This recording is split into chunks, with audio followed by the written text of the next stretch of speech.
How to fix driver cannot load on this device issue. Hi guys, in this video I'm going to show you step by step that how you can fix driver cannot load on this device issue. So let's dive in.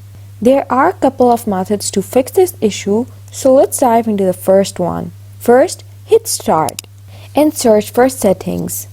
Now scroll to and find this Windows Update option on the left hand side.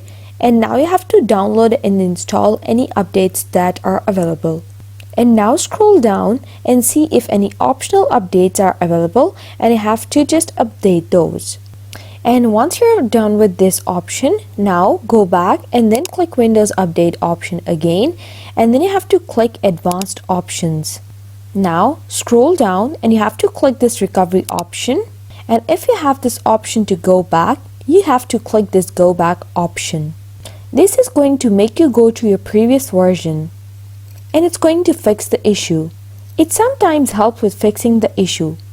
If that doesn't work, just click cross. Now head over to your computer folder, this PC option over here, and now click on your C drive, and now you have to click these three horizontal dots over here and then click Options. Now click on the View tab, and now where it says Hidden Files and Folders, make sure you have checked this box, Show Hidden Files, Folders and Drives. And then you have to press Apply. And then click OK. I don't see the hidden file, that is ene.sys. If you see it, if it's visible to you over here, you simply have to rename it. Just rename it whatever you like. Then you'll get the security message and you have to click Continue.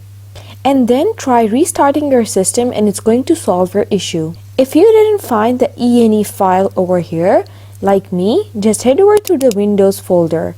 And now you have to scroll down until you find the option System32, and you have to double click on it. And now you have to find the drivers folder in this folder, and then double click on the drivers folder.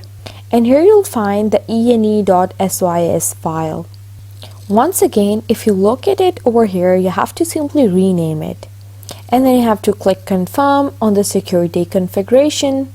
And now you have to restart your PC, and it's going to solve the issue.